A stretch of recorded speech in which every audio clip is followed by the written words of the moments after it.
నిర్ణయాల వల్ల నీకు వస్తున్న మొత్తం నీ గ్రాఫ్ మొత్తం పడిపోయింది. కాబట్టి ఇప్పుడు ఇంకేం డైవర్షన్ చేయాలి, ప్రజల మైండ్ ని ఎలా డైవర్ట్ చేయాలనే ఒక ఆలోచన తప్ప ముఖ్యమంత్రిలో ఏం ఆశ లేదు, ఆలోచన లేదు. ఆయన ఈ ప్రజలకు మంచి చేయాలనే ఆలోచన రాలేదు. ఆయన లంక బిందెల కోసం వచ్చిండు, అవి దొరకడం లేదు. కాబట్టి ఒక పిచ్చోడు లాగా తయారయ్యి ప్రతిపక్షమైన బీఆర్ఎస్ పార్టీ ముఖ్యంగా మా కేటీఆర్ గారిపై అంత లేనిపోని నిందలు వేస్తున్నాడు. అంటే రామ్మూర్తి గారు ఇప్పుడు డ్రగ్స్ మాఫియా గురించి, డ్రగ్స్ కి సంబంధించి ఆయన చేసిన వ్యాఖ్యలన్నీ కూడా కేవలం డైవర్షన్ కోసమే మాట్లాడారంటారా? ప్లస్ ఆయన ఇంకొకటి కూడా అన్నారు, డ్రగ్స్ తో పాటుగా ఫ్యూచర్ సిటీ గురించి ఏదైతే ఆయన తాపత్రయపడుతున్నారో దాన్ని ఆపాలని చెప్పి చాలా మంది ప్రయత్నాలు చేస్తున్నారు, అది నేను ప్రజల్లోకి తీసుకెళ్తాను, వాళ్ళకి అర్థమయ్యేలాగా ఎక్స్ప్లెయిన్ చేస్తాను, ప్లస్ ఫార్మర్స్ ఎవరైతే ఉన్నారో వాళ్ళకు కూడా అర్థమయ్యే విధంగా చెప్తాను అని చెప్పి కూడా రేవంత్ రెడ్డి అయితే వ్యాఖ్యలు చేయడం జరిగింది. ముఖ్యంగా డ్రగ్స్ విషయానికి వస్తే ఆయన ఎవరిని ఉద్దేశించి చెప్పారు అని చెప్పి మీరు అనుకుంటున్నారు? అసలు ఉపాధి లక్షల కోట్ల రూపాయల పెట్టుబడులు వస్తున్నాయి అంటున్నావు, ఎక్కడి నుంచి వచ్చినాయి, ఏం కంపెనీలు తెచ్చినావు, ఎక్కడ ఎంతమందికి ఉద్యోగాలు ఇప్పించినావు? ఈ సంవత్సరం ఒక్క సంవత్సరంలోనే 2 లక్షల ఉద్యోగాలు యువతకి ఇస్తాన్నావు, ఏమైనాయి? 4,000 ఉద్యోగాలు కూడా ఇయ్యలేక ముఖం సాగేసుకొని మందికి పుట్టిన బిడ్డల్ని మా బిడ్డలని ముద్దాడే దౌర్భాగ్య స్థితిలో నువ్వు ఉన్నావు.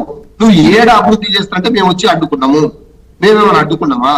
నువ్వు చేస్తా అంటే నువ్వే అంటున్నావు అప్పు పుడతా లేదు, మమ్మల్ని కోసుక తింటారా, మా దగ్గర రూపాయి లేదు, మమ్మల్ని దొంగలాగా చూస్తున్నారు, ఏడికైనా పోతే చెప్పులు ఎత్తుకుపోయేటువంటి లాగా చూస్తున్నావు అని ఒక అసమర్థ ముఖ్యమంత్రిగా మాట్లాడి తెలంగాణ పరువుని, తెలంగాణ సంస్కృతిని, తెలంగాణ సాంప్రదాయాన్ని, తెలంగాణ అస్తిత్వాన్ని మంట కలుపుతున్న ఒక దౌర్భాగ్యుడు ఈ ముఖ్యమంత్రి రేవంత్ రెడ్డి.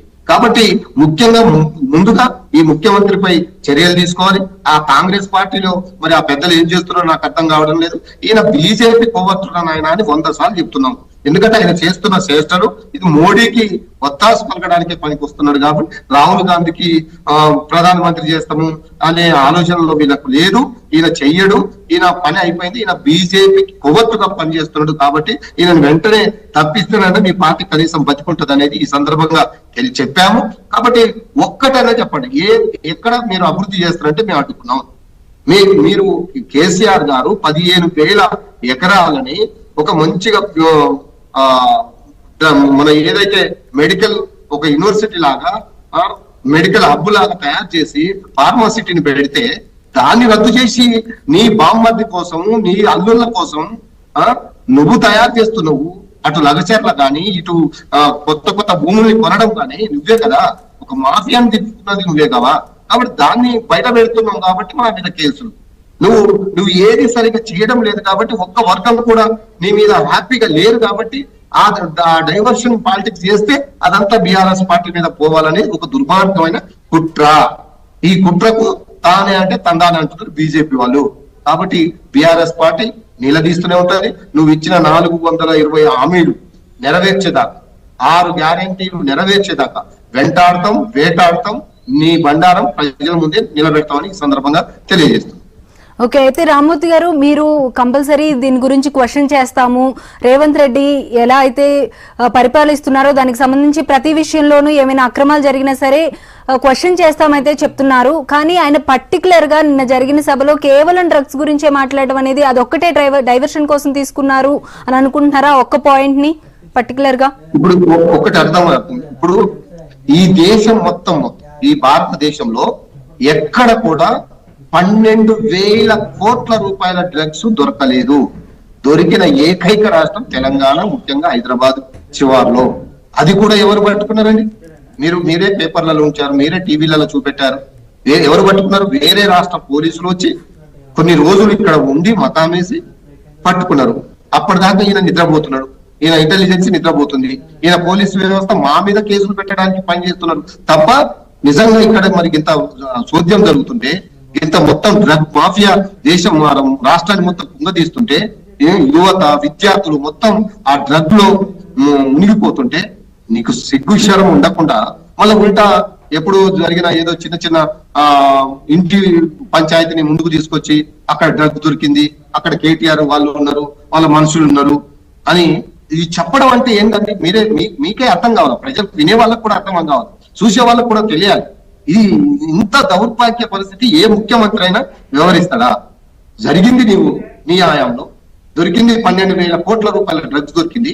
దీనికి బాధ్యత వహించి నువ్వు రాజీనామా చేయాల్సింది పోయి, నువ్వు తప్పొప్పుకొని చంపలు కొట్టుకోవాల్సింది పోయి, నీవు మళ్ళా ఉల్టా కేటీఆర్ గారి మీద అది ఎందుకంటే కేటీఆర్ గారు అడుగుతున్నాడు కాబట్టి ఇదే మాట నేను ఏదైతే అడుగుతున్నానో, నీవు ముఖ్యమంత్రిగా హోంమంత్రిగా ఉన్న సమయంలో 12,000 కోట్ల రూపాయల డ్రగ్స్ దొరికిందంటే నువ్వు నైతిక బాధ్యత వహించాల్సిన అవసరం ఉన్నదా లేదా అని అడుగుతున్నాడు కేటీఆర్ గారు.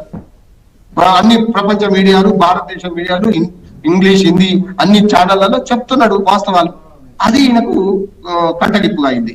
ఆయనకు అది అర్థం కావడం లేదు. అయ్యో నన్ను బజార్ పీడుస్తున్నాడు, నా పని అందరూ ప్రజల ముందు పెడుతున్నాడు, భారతదేశం ముందు పెడుతున్నాడు, నా ఇజ్జత్ పోతున్నది అనేది ఒక పిచ్చోడి చేతిలో రాయిలాగా ఇష్టం వచ్చినట్టు మాట్లాడు తప్ప ఒక్కటి నిన్న మాట్లాడిన మాటలు ఒక సాయుధ పోరాటం గురించి ఈయనకు తెలియదు. ఈయన ఒక ఉద్యమకారుడు కాదు. ఈయన భవిష్యత్తులో ఎన్ని దొంగతనాలను చేయని, ఎన్ని అక్రమాలను చేయని, ఎన్ని పదవులను చేయని కానీ ఈయన తెలంగాణ ఉద్యమకారుడు అనే మాట ఈయన సచ్చి పిరికెడుదుమైనా కానీ కాలేదు. ఎందుకంటే అది ఆ పవిత్రమైన పదం అలాంటి వాళ్ళ ఉద్యమకారుల 1000 కేసులు, 100 కేసులు, 100 దెబ్బలు, 100 సార్లు జైళ్లలో ఉన్న వాళ్ళం కాబట్టి, పోరాటం చేసిన వాళ్ళం కాబట్టి ఆ ఉద్యమకారులకు అవన్నీ ఇప్పటికైనా కనీసం ఆ అమరవీరులకు కనీసం దండం పెడదాం, వాళ్ళకు నివాళులు అర్పిస్తాం అనే సోయి కూడా లేని ఒక దౌర్భాగ్య ముఖ్యమంత్రి రేవంత్ రెడ్డి గారు. కాబట్టి ఈయన దొరకడమే ఈ రాష్ట్రానికి అరిష్టం. నిజంగా బాధపడుతుంది అంటున్నాడు. 10 సంవత్సరాలట చాలా నిరంకుశ పాలనలో. నీకు నిజంగా బుద్ధి జ్ఞానం ఉండాలి ముఖ్యమంత్రి గారికి. ఈ రాష్ట్రం ఈ రోజు జెలుతుందంటే కేసీఆర్ గారు కదా. 3 కోట్ల టన్నుల ధాన్యం పండుతుందంటే నీళ్ళు ఇచ్చింది కేసీఆర్ గారు కదా. ఈ కాలువలు వస్తున్నాయి, నీళ్లు వస్తున్నాయి అంటే కేసీఆర్ గారి వల్లనే కదా. కాలేజీలు ఇట్లా పెరిగినాయి అంటే కేసీఆర్ గారి వల్లనే కదా. మెడికల్ కాలేజీలు వచ్చినాయి అంటే కేసీఆర్ గారి వల్లనే కదా. కలెక్టర్ ఆఫీసులు వచ్చినాయి అంటే కేసీఆర్ గారి వల్లనే కదా. మీరు కూర్చునే ఏదైతే సైబర్ టవర్ ఉన్నదో అది కూడా కేసీఆర్ గారు కట్టిందే కదా. మీరు కూర్చున్న సెక్రటరియట్ కేసీఆర్ గారు కట్టింది కదా. ఇంకా మీరు మాట్లాడుతున్నారు. కాబట్టి ప్రజలు అర్థం చేసుకున్నారు.